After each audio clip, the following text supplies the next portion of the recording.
Direct and indirect narration. कल जो हमने सेंटेंस पढ़े थे, इंपेरेटिव सेंटेंस पढ़े थे, इंपेरेटिव सेंटेंस का जो पहला वाला टाइप होता है उसमें लेट नहीं आता है। तो ऐसी स्थिति में हमें पता लग गया था कि जब लेट नहीं आता है तो हम जो सेड होता है या सेड टू होता है, दोनों को हम उसके अकॉर्डिंग चेंज कर देते हैं, रिपोर्टेड स्पीच के अकॉर्डिंग चेंज कर देते हैं और इन्वर्टेड कोमा को हटाकर टू लिख देते हैं। अब आज हम जो समझेंगे वो ढंग से लेट वाले सेंटेंस समझेंगे कि लेट वाले सेंटेंस कैसे बनाते हैं। ठीक है, लेट वाले सेंटेंस बनाते हैं। तो चलिए इसके लिए एक एग्जांपल लेते हैं। इसके लिए एग्जांपल लिया हमने, he said inverted comma let us wait for the reward, let us wait for the reward।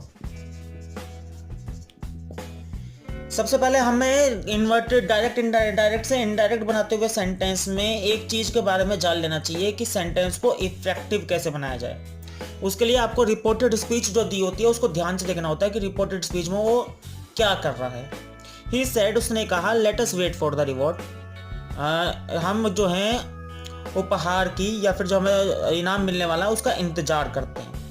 तो यहाँ पर ये सलाह दे रहा है। ठीक है, सलाह दे रहा है। तो सलाह को हम दो तरीके से लिख सकते हैं, या तो हम सजेस्टेड लिख सकते हैं या फिर प्रपोज्ड लिख सकते हैं। ठीक है, तो हमें जो सेड होता है उसको हमें किस में चेंज करना है, हम उसको सजेस्टेड या फिर प्रपोज्ड में चेंज कर सकते हैं। करिए, ही सेड को हमें चेंज करना है प्रपोज्ड में। ही प्रपोज या फिर ही सजेस्टेड, जो भी आप लिखना चाहें। ठीक है, ही सजेस्टेड। इस वाले इन्वर्टेड कोमा को हटाकर इस तरह के सेंटेंस को हम दो तरीके से बना सकते हैं। इस तरह के सेंटेंस को हम दो तरीके से बना सकते हैं कि जैसे कि इस वाले सेंटेंस में हम ये इन्वर्टेड कोमा को हटाकर पहले लगाते हैं दैट। ठीक है, दैट। अगर लेट अस दिया हुआ है, तो हम यहां पर लगाते हैं दैट के बाद वी। ठीक है, और अगर कुछ भी नहीं दिया हुआ है तो हम वी लगा सकते हैं या फिर दे लगा सकते हैं, वो आपकी मर्जी है। ठीक है, इन्वर्टेड कोमा हटाइए, दैट, वी और शुड। एक चीज और जोड़नी होती है, शुड। ठीक है, he suggested that we should. बाकी सेंटेंस ऐसे उतर जाता है। अगर कोई पर्सन है तो पर्सन चेंज हो जाता है। याद रखना है, यहां पर जो आपके पहले दो शब्द दिए हुए होंगे, लेट अस, अगर आपके पास अस दिया हुआ है तो आप यहां पर वी लिखेंगे। ये तीन चीज आपको जोड़नी होती है इन्वर्टेड कॉमा को हटाकर, दैट, वी, शुड। यहां से लेट हट जाएगा, अस हट जाएगा, फिर उसके बाद यहां पर आ जाएगा जो आपका बचा हुआ, wait for the reward. Wait for the reward. आगे समझ में? हमें इन्वर्टेड कोमा को हटाकर क्या लगाना है, हमें इन्वर्टेड कोमा को लगाना है दैट वी शुड। ठीक है, दैट वी शुड। ये तो आपको समझ में आ गया होगा। अब इसके थोड़े से कुछ अपवाद होते हैं लेट वाले सेंटेंस में। अपवाद होते हैं अर्ज्ड, ऑर्डर्ड और शाउटेड। अपवाद।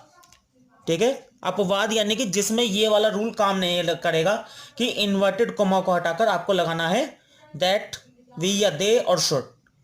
ठीक है, इन्हें कहते हैं अपवाद, जो कि जिसमें आपको ये नहीं करना है। जो लेट वाले सेंटेंस है उसमें ये नहीं करना है। तो ये किस किस में नहीं करना है? नंबर 1, जिसमें अर्ज्ड किया गया हो, आग्रह किया गया हो। ठीक है, दूसरा है आपका ऑर्डर किया गया हो, ऑर्डर्ड किया गया हो, और तीसरा आपका होता है जिसमें अपवाद होता है, उसमें आपको शाउटेड हो, कोई चिल्लाया हो किसी पे। तो इस वाले सेंटेंस में, इस तरह के सेंटेंस में हम इन्वर्टेड कोमा को हटाकर दैट, वी शुड या दे शुड नहीं लिखते हैं। इसमें हम टू का इस्तेमाल करते हैं। इन्वर्टेड कोमा को हटाकर टू का ही इस्तेमाल करते हैं। आगे समझ में? इसमें हम टू का इस्तेमाल करेंगे इन्वर्टेड कोमा को हटाकर। इन्वर्टेड कोमा को हटाकर हम टू लिखेंगे, ना कि that, they should, they should नहीं लिखेंगे। चलिए एग्जाम्पल लेकर देखते हैं। एग्जाम्पल है he shouted. Example, he shouted, he shouted, let me go।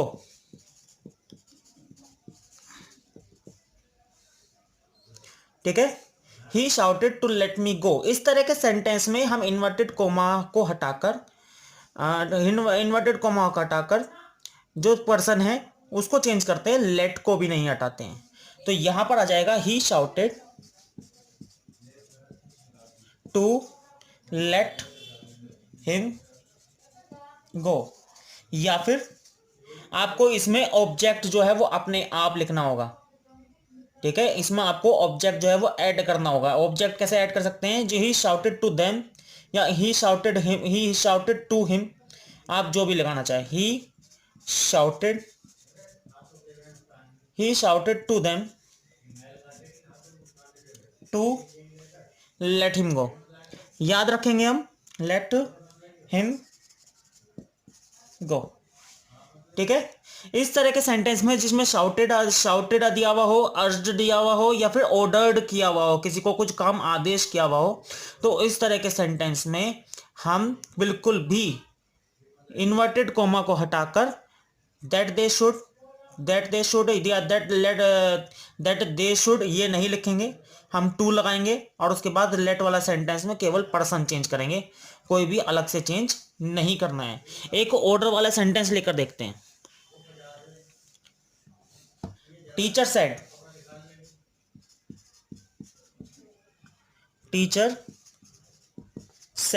इसमें सेड और सेड टू का कोई भी डिफरेंस नहीं होता है। ठीक है, टीचर सेड लेट अस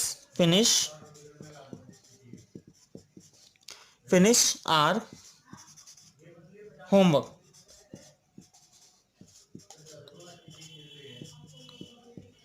ठीक है, teacher said inverted comma let us finish our homework. ठीक है, तो इस तरह के सेंटेंस को हम बनाने के लिए क्या कर सकते हैं, teacher said let us finish our homework, ये आर है, एस नहीं है।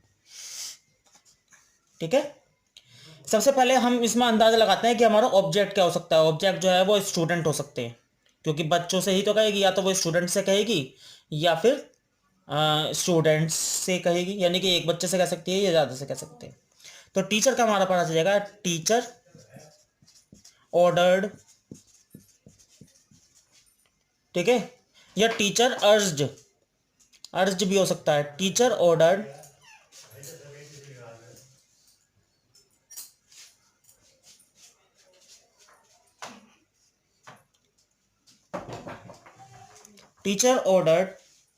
इन्वर्टेड कॉमा का हटाएंगे, टू, फिर ऑब्जेक्ट लिखेंगे जो हमने सोचा है, टू स्टूडेंट या स्टूडेंट्स। ठीक है, टू, ठीक है, to finish their homework, to let them finish their homework, to let, आज को हमने देम में चेंज कर दिया, to let them finish, R को हम करेंगे देयर में चेंज, देयर होमवर्क। ठीक है, ध्यान से देखिएगा, टीचर ऑर्डर्ड टू स्टूडेंट, इसमें हमें ऑब्जेक्ट सोचना होता है कि ऑब्जेक्ट है क्या। ऑब्जेक्ट यानी कि किससे बात कही गई हो सकती है।